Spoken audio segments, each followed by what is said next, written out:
Bonjour Grégoire, merci de nous accorder un petit moment pour nous parler de toi et de XR. Je te laisserai détailler la société, mais dans un premier temps, dis-nous qui tu es, d'où tu viens. Ouais. Bonjour Grégory. Merci de m'accueillir et de me laisser un temps pour justement me présenter l'activité de XR.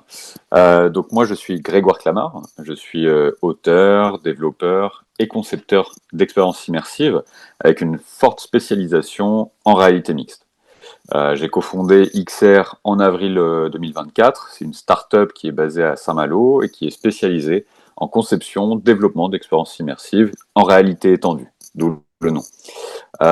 Pour ce qui est de mon parcours, donc aujourd'hui je suis diplômé IDE, designer d'expérience interactive. C'est un diplôme qui est délivré par le CNAM, l'Engmin et les Gobelins. À la base, je viens de l'audiovisuel traditionnel, de la mise en scène cinéma plus précisément, et je me suis orienté vers les médias interactifs il y a un peu plus de 7 ans. Pour moi, dans une suite un peu logique de poursuite de recherche artistique, créative, parce que ça me permet de m'exprimer, de concevoir des expériences que j'imaginais. Donc c'est vraiment aujourd'hui un médium qui correspond davantage à ma vision, parce que ça me permet voilà, de dépasser le format linéaire, d'extirper la position des spectateurs du passif vers quelque chose de beaucoup plus actif, participant, acteur. Alors, ça tombe bien, parce que quand on s'est rencontrés il y a quelques semaines pour le Satis, tu nous as présenté un produit très particulier qui est l'Udeum. Est-ce que Ouais. tu peux nous parler de ce produit et comment un visiteur utilise, un utilisateur se l'accapare, utilise cette solution? Ouais, alors l'Udéum est une expérience interactive et ludique en réalité mixte qui est conçue pour enrichir l'expérience des visiteurs dans les musées, les châteaux, les sites touristiques. Concrètement, les visiteurs arrivent sur site. Euh, Nous, on a des bornes qui mettent à disposition des casques de réalité mixte. Donc, les visiteurs peuvent s'équiper en autonomie et ensuite, ils vont vivre une expérience de jeu qui va venir ponctuer en fait leur expérience de visite. Donc, concrètement, moi, mon rôle, c'est de créer, de concevoir des modules de jeu qui vont s'intégrer spatialement aux scénographies existantes et qui vont venir finalement enrichir, sublimer les scénographies qui sont déjà présentes dans les lieux de culture et de tourisme.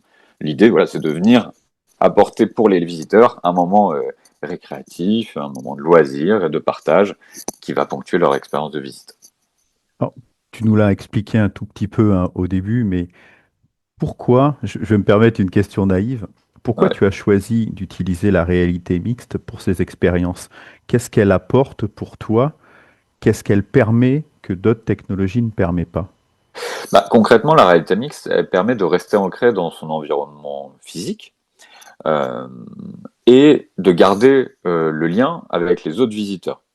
Donc en fait, pour moi, la réalité mixte, elle a une dimension sociale qui est finalement aussi qui justifie l'emploi d'une technologie au service de comportements sociaux humains et finalement ça vient renforcer euh, bah, la présence, les interactions entre les individus et le fait de devoir se rendre à des endroits précis. C'est-à-dire que pour moi, la réalité mixte, c'est la technologie qui nécessite le vivant pour perdurer. Et forcément, c'est quelque chose qui me tient à cœur, de faire perdurer le vivant. Et justement, quand tu as vu les utilisateurs expérimenter l'Udéum, quel retour tu as reçu? Quelle réaction t'ont marqué? Bah, on va dire que il y a eu beaucoup de retours. Déjà, il y a un effet waouh.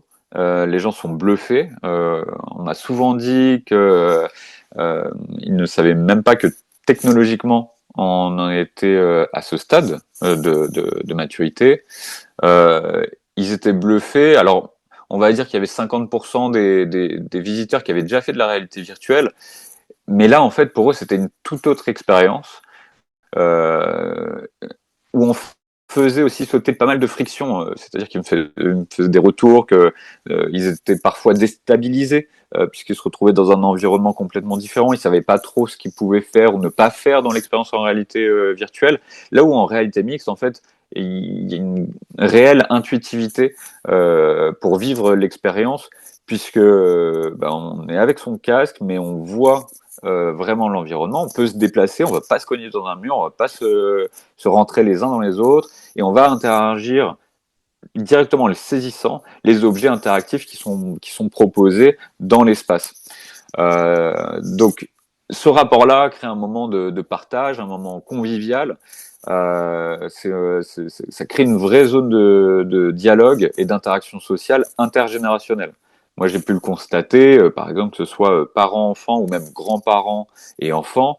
En fait, l'UDEOM devient un réel outil qui va leur permettre de communiquer, de partager un moment mémorable, puisque on est sur du jeu, mais qui n'est pas destiné uniquement à l'enfant, ni destiné uniquement aux parents. Donc c'est une vraie passerelle qui permet de créer un moment unique.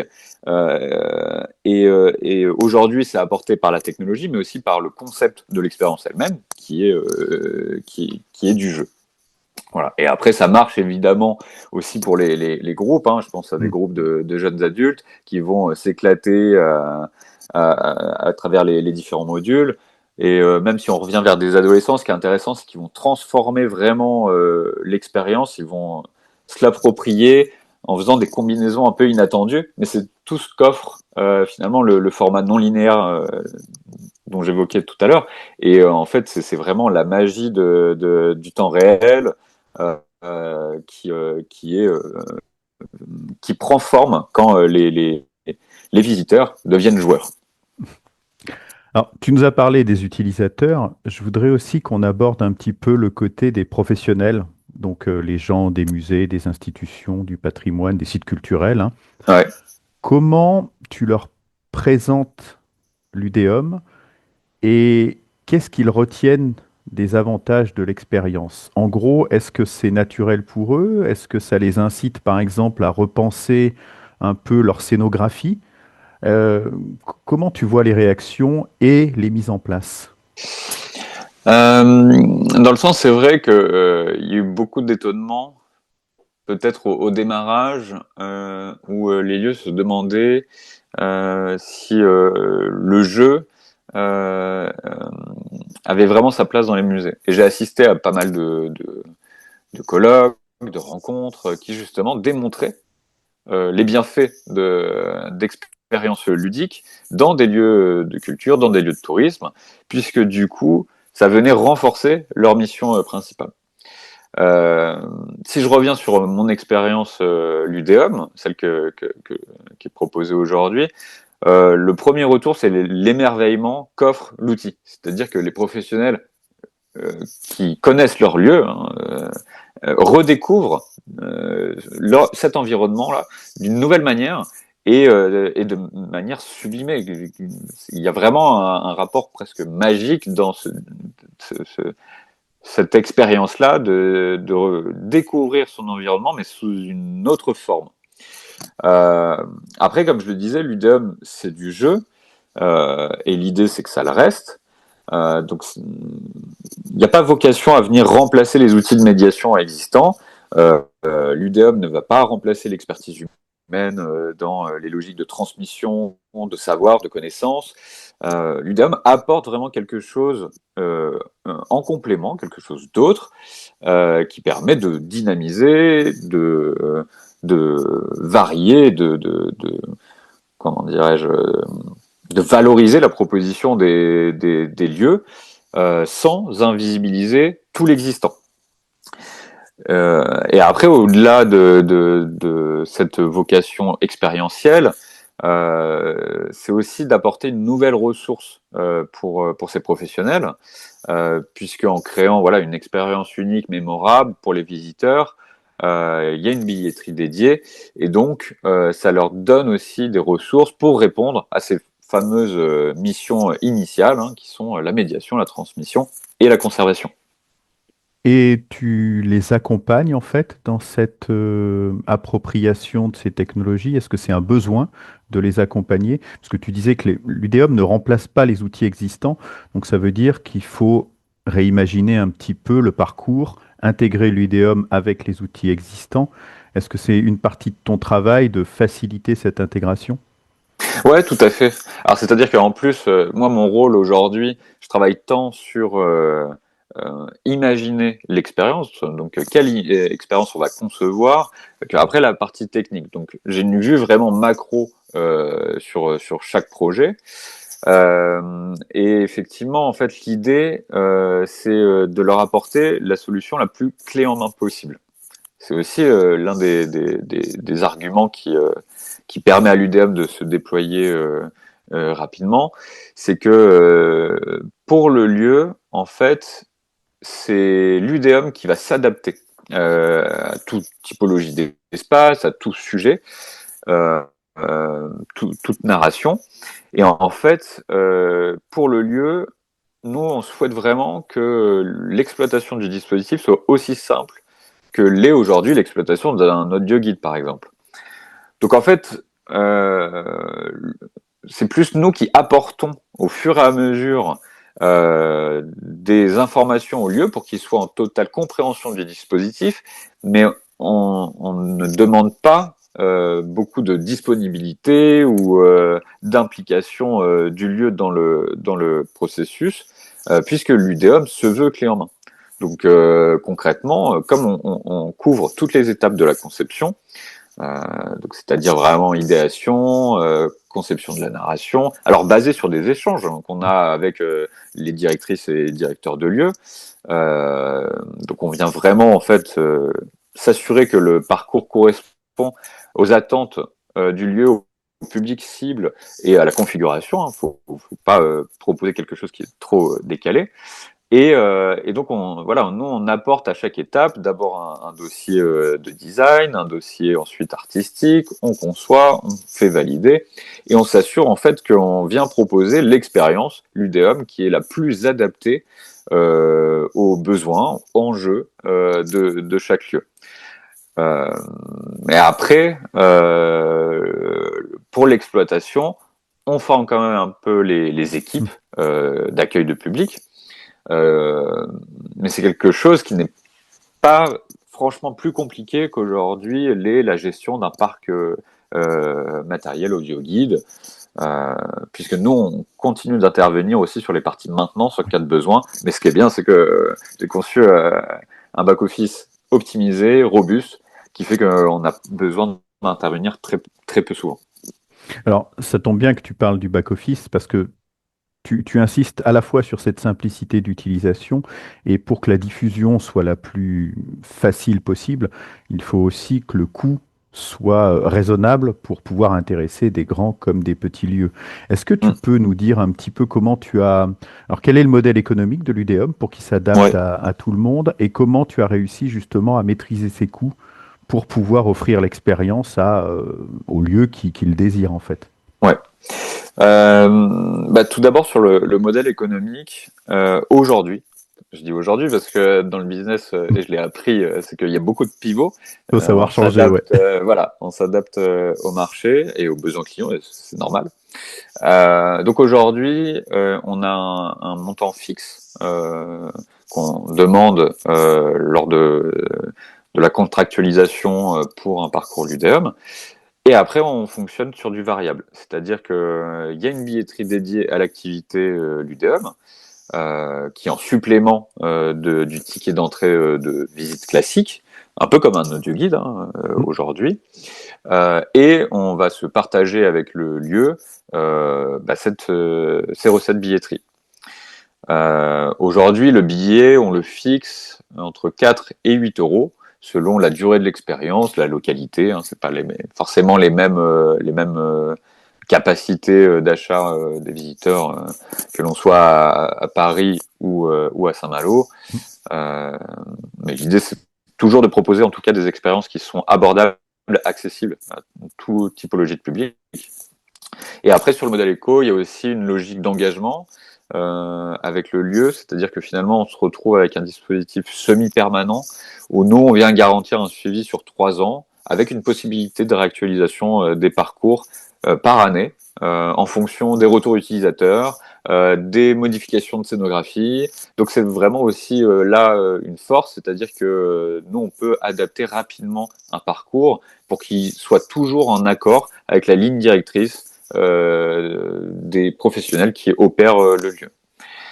Et quand je parle d'adapter rapidement, c'est que derrière, il y a des process créatifs qui sont optimisés, un back-office qui est, comme je le disais, robuste et optimisé. Concrètement, il y a des modules de jeu qui sont précalibrés, qu'on peut réexploiter d'un lieu à l'autre. Et en fait, on va sélectionner sur notre catalogue de modules quels modules sont les plus pertinents en fonction de chaque lieu, de chaque espace et de ce qu'on a envie de faire vivre aux visiteurs.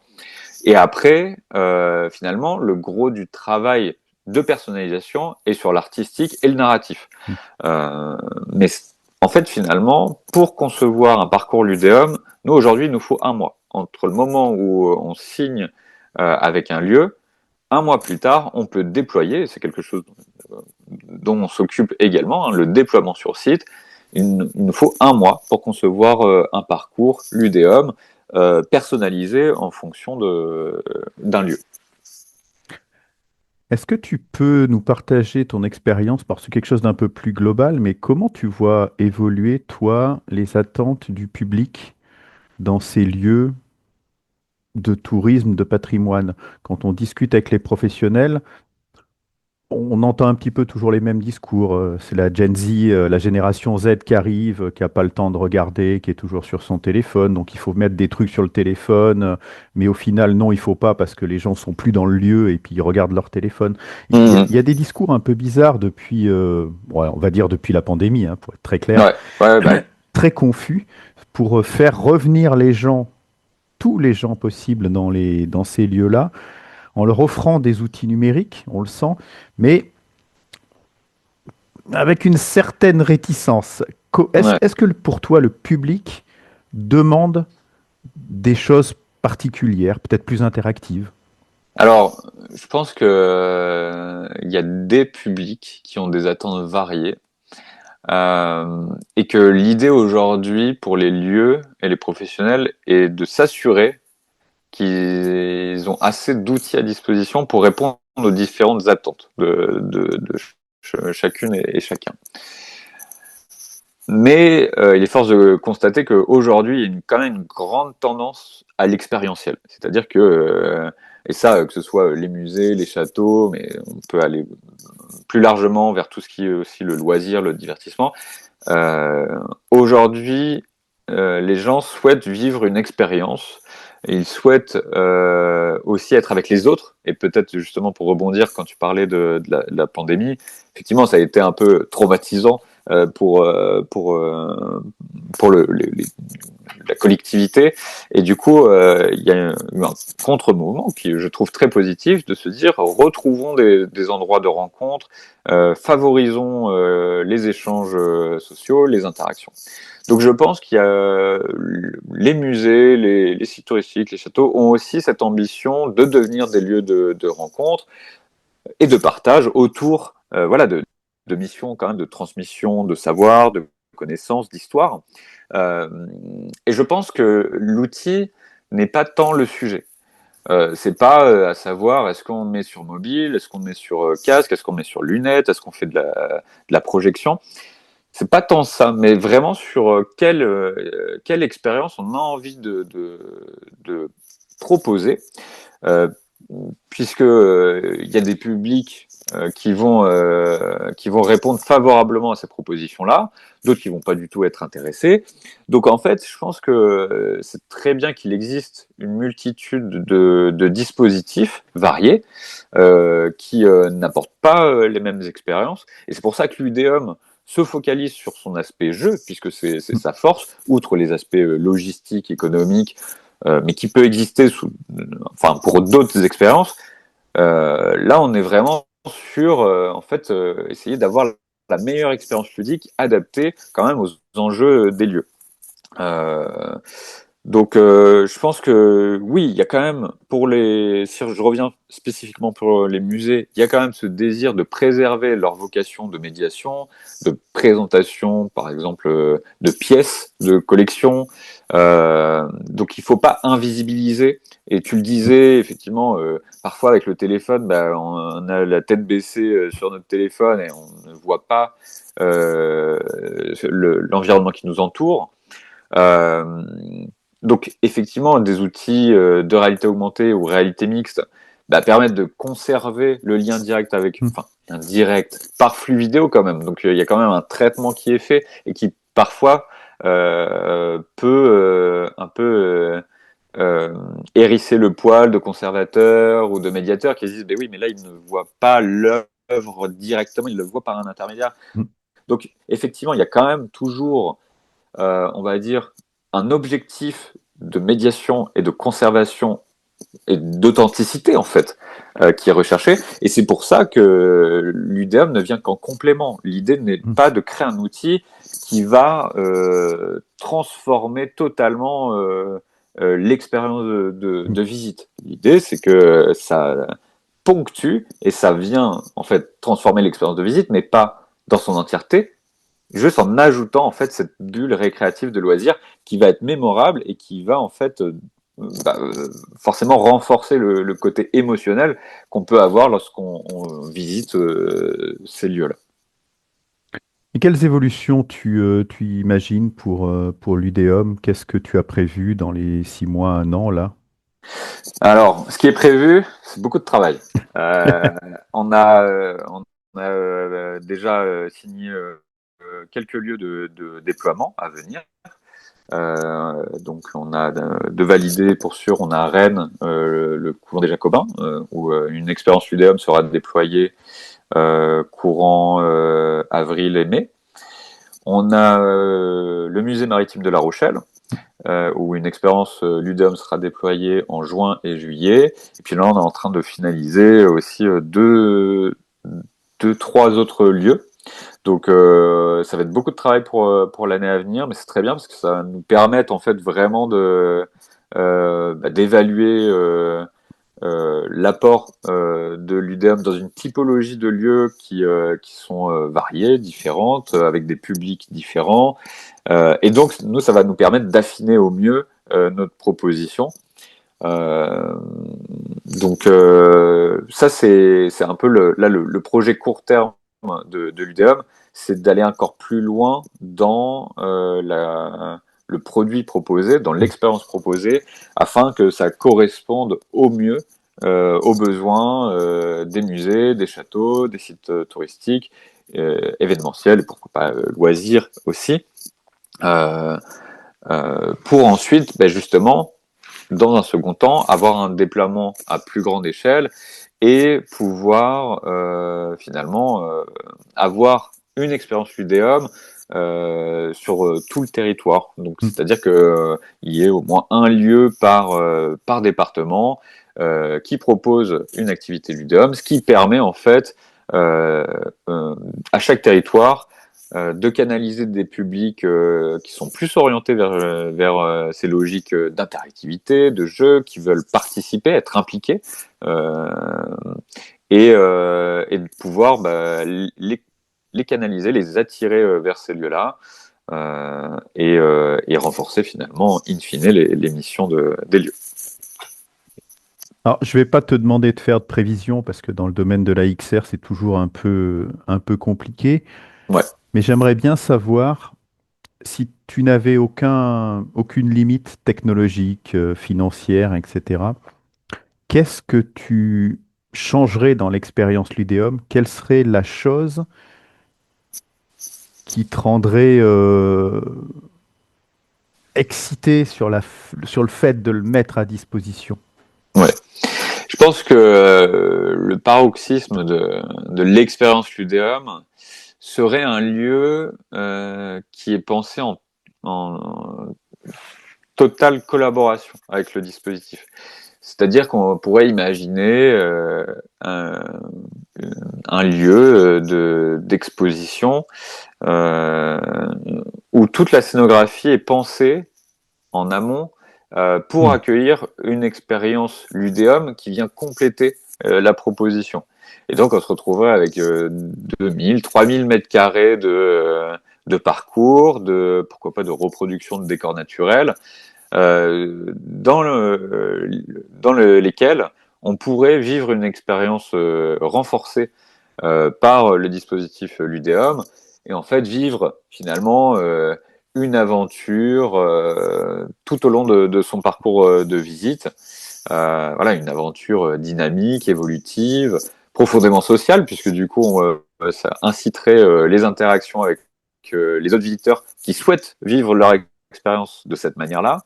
Euh, ces autres visiteurs, voilà, qui deviennent des aventuriers, des explorateurs de l'art et de la culture. Ben, merci Grégoire, on te souhaite le meilleur pour l'Udéum et puis de faire ce beau projet. C'est vrai que travailler sur un lieu qui intègre initialement les expériences interactives, ça promet de belles expériences justement. Mm, mm. Merci pour le temps que tu nous as consacré et puis on mettra dans la description de la vidéo et puis sur l'article les liens à la fois vers l'Udéum et puis vers les Véronique moyens de te Serre. contacter. Mm. Exactement. Parfait. Ben, merci beaucoup et j'espère que c'était très intéressant. En tout cas, j'étais ravi de partager mon retour d'expérience, ma vision et mon engouement pour toutes ces technologies immersives. Écoute, c'était un plaisir. Merci. Merci.